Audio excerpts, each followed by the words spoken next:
Sometimes she's just like taking the food and like looking at it in her fingers, or even I see her like kind of scooping and playing with it, but it's not going to her mouth at all. So I feel like in general, she's just like checking it out in there.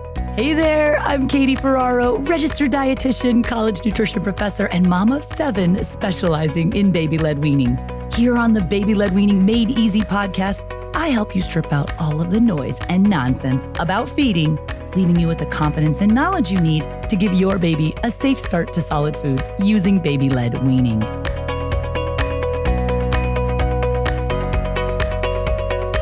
Well, hey guys, welcome back. I'm so excited about today's guest interview because she's my real life friend, Geneva Davidson.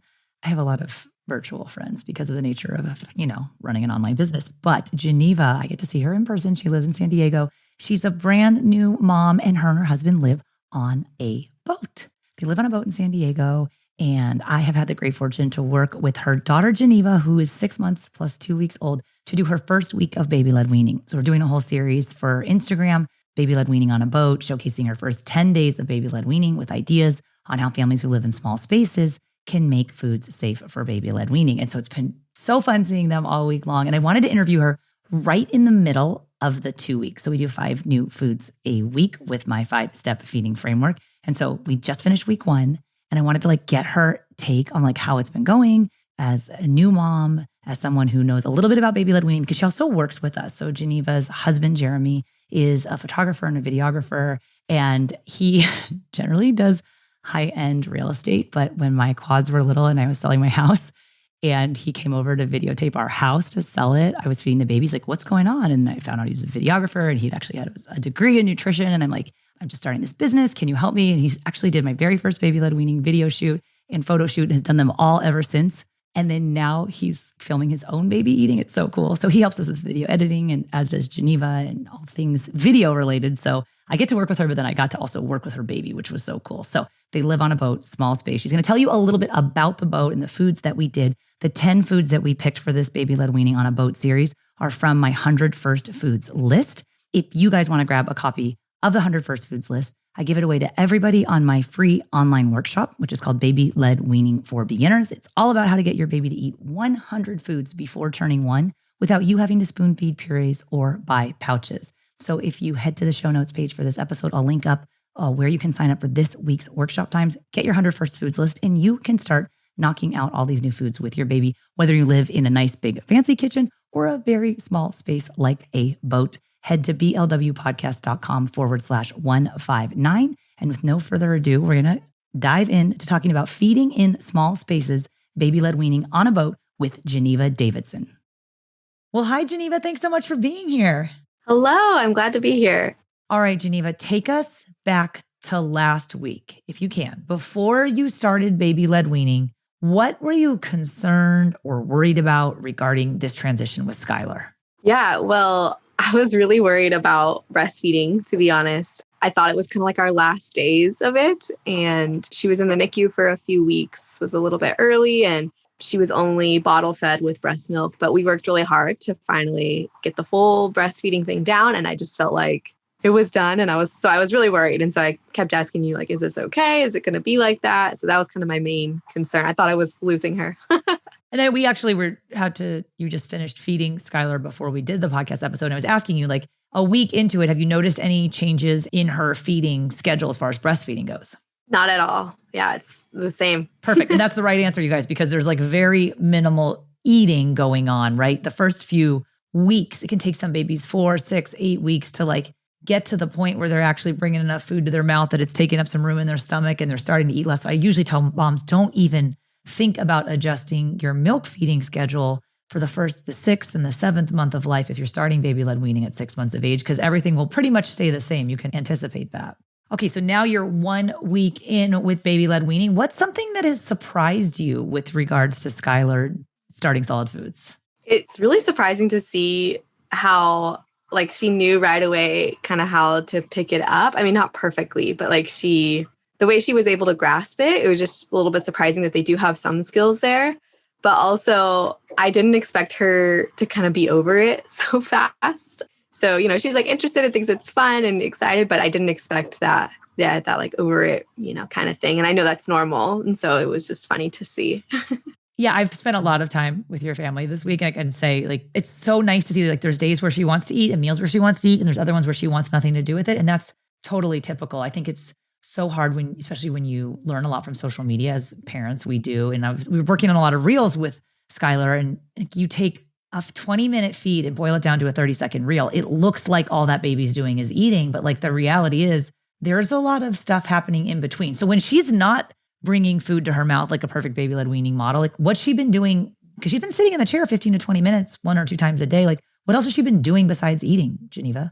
Sometimes she's just like taking the food and like looking at it in her fingers and, seeing, or sometimes she's kind of, playing with it there, or she loves the spoon a lot, the easy peasy spoon. So she's kind of playing with that. Or even I see her like kind of scooping and playing with it, but it's not going to her mouth at all. So I feel like in general, she's just like checking it out there. She definitely loves that spoon, and she's getting her first tooth, and she's gnawing on that spoon handle. And that's fine, right? It's food grade silicone. It's not dangerous, but it's all part of the learning how to eat process. She's smelling and sniffing it, and like occasionally a little bit of it gets in her mouth. Definitely. I tried putting a little bit in the cup too, and I don't think she knew it was in there. So she was like chewing on the cup, and then it just kind of got in, and she's like making this silly face like, what? So that's pretty funny. Can we talk a little bit about living on the boat? I know you and your husband, Jeremy, have been on a boat for about 3 years, but the last 6 months have obviously been different because now you have a baby. Can you tell our audience, like, what's your food prep and kitchen situation like on the boat? And then how do you guys normally eat and cook and shop like before baby-led weaning? Kind of paint the picture for us, like what your home life is like. So we are on a 34-foot catamaran. It's called a Gemini. And yeah, so we have 34 feet. It is 3 bedrooms, a bathroom. So it's like a home. And then we do have a full kitchen and everything. We are on solar power. So that's a little bit different when it comes to using a microwave or not. We have one, but we don't really use it. We actually didn't even before we were on the boat, but we don't really use it because it would take a lot of our solar power or something like a pressure cooker or things like that. We have a 2-burner stove and an oven, and we cook most of our food that way. That's on propane. And then we have a 2-sink like normal. And then we have a 60-gallon water tank that we refill every 2 weeks. So that kind of affects how we eat and different things we cook. And we have to keep that in mind too when we're washing dishes and all those things. That's our kitchen situation, if you can visualize that. Storage is, less. So you don't have all of the kitchen appliances, kind of the basic big and small pot, big and small pan, that kind of thing. And then the way we normally eat, cook, and shop. So we shop typically pretty much with what we need for about 5 to 7 days. And we don't really do a ton of leftovers. So we've really mastered like how much to cook for that specific meal because our fridge is smaller and it's also really moist. So food can go bad easily, those kinds of things. So we pretty much do that. My big concern, which you've been really helpful about, was we're not vegetarian, but we don't cook a lot of meat on the boat. And I wasn't quite sure kind of how to do that. So that was something that, I want to learn more about for baby-led weaning so that we can be able to offer her those textures and different things. But that's kind of our one different eating idea. So I have to add that, okay, when I first saw the kitchen, she's like, we have a full kitchen. I would not describe it as a full kitchen, but when you describe it that way, it really is. It's just super duper small and there's nowhere to store food. And when you said that you buy food for 5 to 7 days, like having just spent a week with you guys, I can't believe that. I just assumed you guys went to the grocery store every day because literally it's like a dorm size fridge that you're working out of. And then you also said that that's bigger compared to your old fridge. So how small was your old fridge? Because your current fridge is pretty small. So our current fridge is like double the size of a dorm fridge. Our other one was legitimately a dorm fridge, like the tiny thing. So the freezer is the drawer still in this one, that little flap you lift up. But for food, it doesn't look like a lot in the fridge, but we eat a lot of fresh produce and stuff. So on a boat, not all of it's going in the fridge, but you learn how like apples and onions can't be together. Onions can't be near anything else because it'll make it go bad. So we have like dark drawers and then we have drawers with holes in them because some of them. So you kind of learn how to store more like dry goods and things like that and not use all of the fridge. The fridge we try to save for, things that are like dairy and some of the other meats that we eat that we really don't want to go bad. So. And if we can talk a little bit about meat. So we planned the menu, like following the 5-step feeding framework. I was going to do 10 foods over 2 weeks, a new fruit on Monday, vegetable on Tuesday, starch on Wednesday, a protein food on Thursday, and then an allergenic food. So over this 10-day course of doing the Baby-Led Weaning on a Boat series with Geneva and her husband, Jeremy, and their baby, Skylar, we picked 10 foods from the 100 First Foods list. And I always like to do kind of a wacky meat early on. Like, I mean, ground beef, chicken, those are fine. But like people want to see like, how do you eat lamb? How do you eat pork? And I would just like to share like that I have learned a lot from this experience because I totally failed you guys on lamb.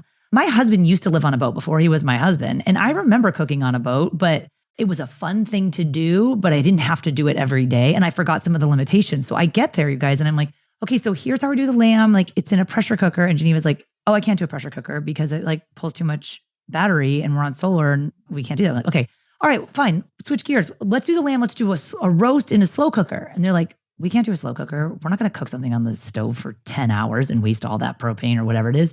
And then I was like, oh, so lamb is probably not going to work. Now, we can do ground lamb and we can work it into a burger or a patty. And I mean, there's definitely workarounds, but I learned so much from you guys because it's not just like pull out every appliance like you can in a regular size kitchen. But you mentioned some of the things you do have: a pot with a lid, a big pot, a little pot. You have some water. These are really the implements that you need to make most foods soft for baby-led weaning. And I always die, like sometimes baby food companies will approach me and that make baby food makers and like, will you promote our baby food maker? And it's like, no. And then why? Because your baby food maker can do nothing more than my pot with a lid and some water can do, which is like poach or cook and make some of the food soft. So we are going to have to work a little bit more on the meat stuff. I agree. And I'm sorry that I made all these recommendations that you guys are like, no, I'm never going to do that. But back to the meat, we were talking about sometimes, just purchasing the meat already prepared might actually be an option for you. And I was sharing, I know you guys don't shop at Whole Foods a lot, but if you have a Whole Foods near you, and I know you guys go to Trader Joe's, but at Whole Foods, you can get an unsalted rotisserie chicken. So the problem with rotisserie chicken is that it tends to be really, really salty. But Whole Foods does sell a naked one that has no salt in it. So that might be an option for you guys, just to buy the whole chicken, shred it up, and then offer it to her with a lot of broth. Awesome. Yeah, that'd be a good idea. That'd make it nice and simple because I have no idea how to even cook. I know. Chicken. And a lot of vegetarian families do. But another thing too is like, I don't want you guys to be stressed out about like, oh my gosh, I have to go buy all this meat and make this meat if that's not how you normally eat. Like thinking about, vegetarian source of iron, tofu is fabulous. Like you can fry it or cook it however you guys want to for dinner, but just cut her off a few slices about the size of your adult pinky finger. It's a very easy way to introduce your baby to soy, which is one of the potential allergenic foods. It's not sexy, it's not fancy, but it's like, who cares? She needs to experience these foods, the individual foods for the first few weeks. And that's a super easy one. It's a good source of iron. It's a plant-based food. It's like compatible with your vegetarian lifestyle. So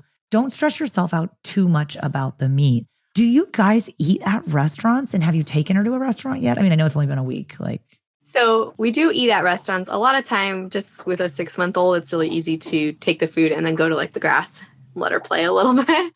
So that's kind of mostly of what we've been doing. And sometimes when we're at a restaurant, we will eat meat. So it's not like a hard vegetarian thing. It's just, I don't like cooking it on here. But yeah, so we haven't done it with her. We were eating some acai bowls and I thought about, giving her some strawberries. And this is, I think, where I'm getting a little bit stuck because I'm like, oh, can I just give her like a half strawberry? How do I prepare for it? I think that's kind of the hard part of where I'm stuck right now sometimes is what is the proper way to prepare it? So I just need to learn more about that.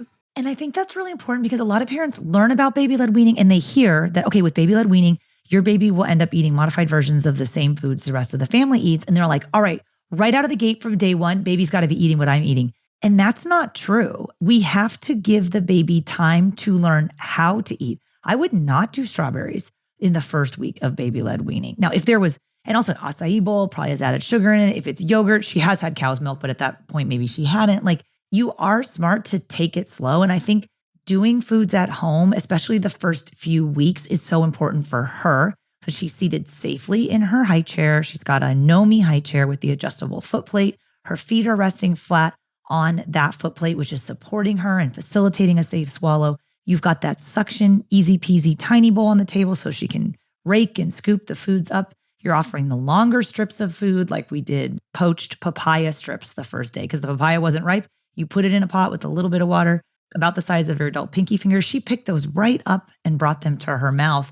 we do need to start with those single isolated foods. And parents they want recipes and I want to make this and that. Like, no, your baby needs to try the single isolated foods prepared safely. They need ample time to experience those flavors and don't stress yourself out about, well, they should be eating exactly what I'm eating right now, because that's not how it works, because they don't know how to eat yet. So you guys are smart to take it slow. I know you're doing one new food a day, which is a great mission. If you shop, 5 to 7 days in advance, I usually tell most parents, like, just, lay out what are the 5 foods from the 100 first foods list that you want to feed your baby this week. Make sure you have them on hand, and then we'll work on how to make them safe for babies to eat. But you don't need to have like 100 different ingredients to make these foods safe for your baby to eat. The less is actually more early on in baby-led weaning. So that's what I was just doing this morning, because we're going to go grocery shopping. And, I was choosing her 5 from the different one from each category.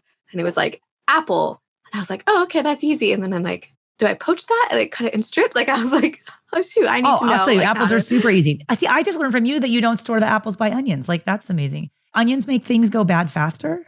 Yeah. So onions, with anything, onions have to go alone. Onions and bananas, they will make everything just rotten. Apples, you can put in the same cupboard, but we put them on a different shelf.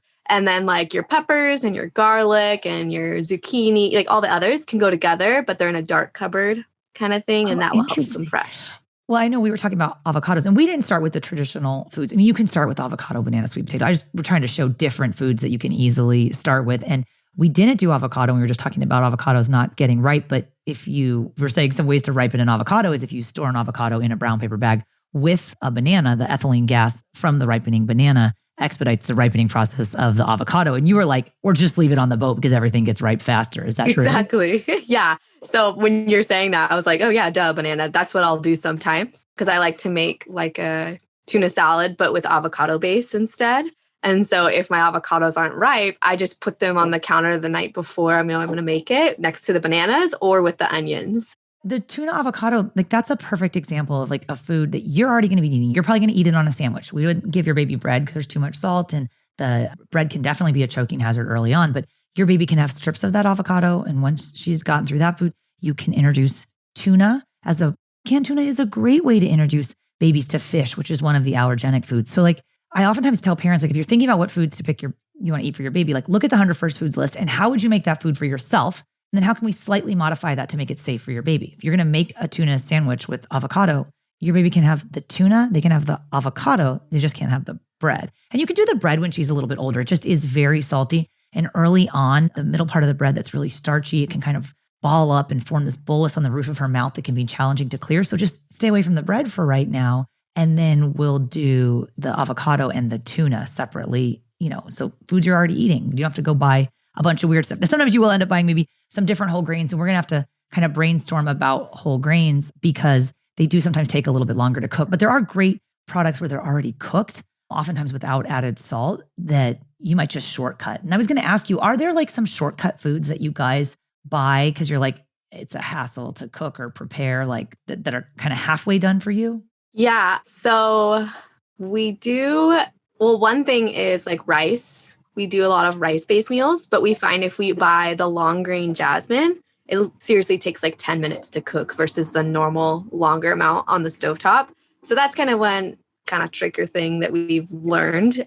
Another thing would be, I've been trying out, and, I got to find the right brand and stuff, but so that when I am making some salads or things for lunch, having some of those pre-cooked, a little bit fresher Trader Joe's, still like healthy, but chicken that's pre-seasoned and pre-cooked into strips that I can throw on top of a salad or whatever. So those sometimes we do get, but that's really kind of it.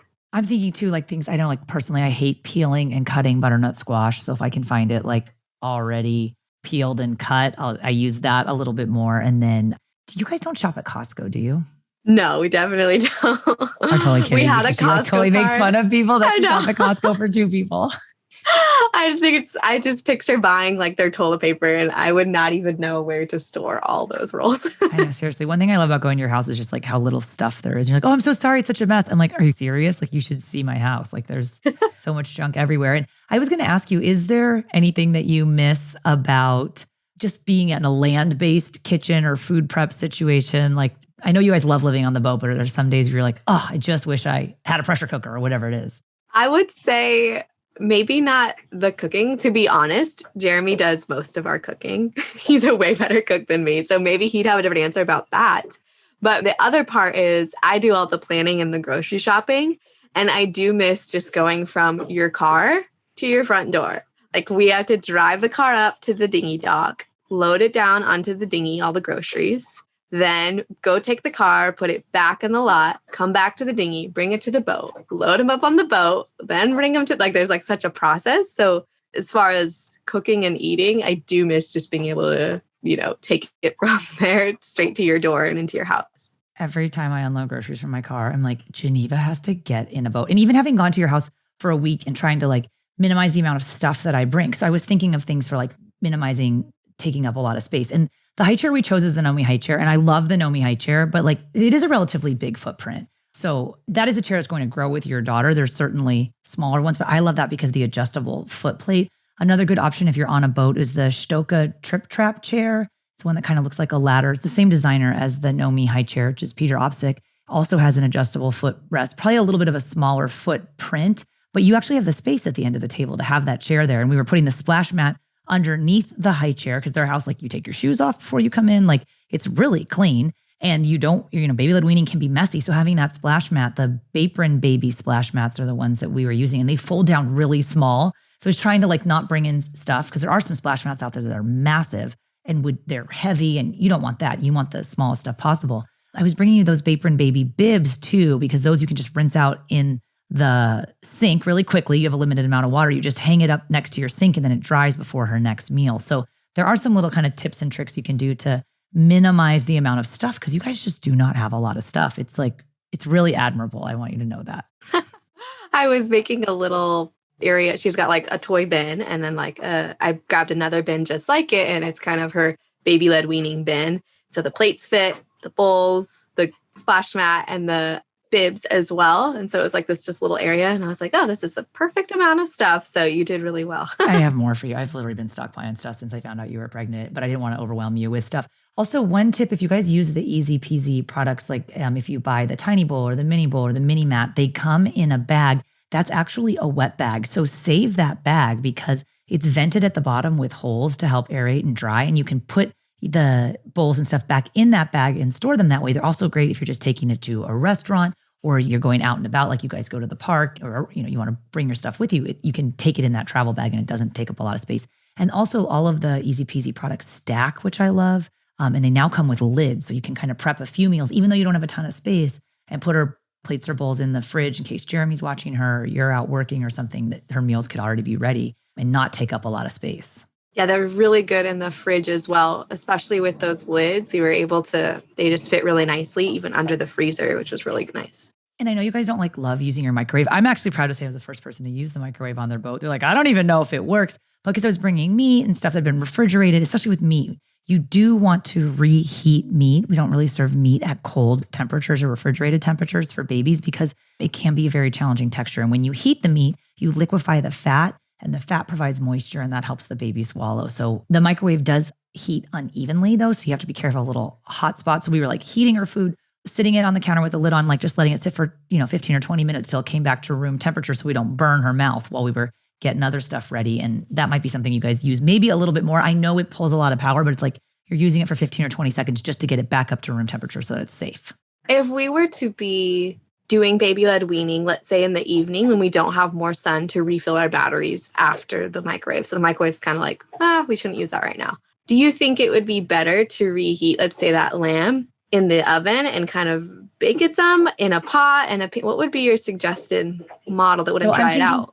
Great question. So the lamb, there was a roast lamb and then there was a lot of juice with it. I would probably do it because I'm always trying to save time. I would maybe even do it in a frying pan on the stovetop. You could do the oven, but to heat the whole oven up to heat up one portion of lamb sounds like a lot. If you could just pop it in the frying pan, heat it up, and then add the extra broth. That's the key, is having the moisture so that it doesn't get dried out. Because every time we reheat it, we do dry it out a little bit more. But if you add the moisture back to it so that she has some lubrication there, it would be safe. So that might be an option. But any of those would work. I just don't know which one is less taxing on your resources there. I was hoping you would say pan.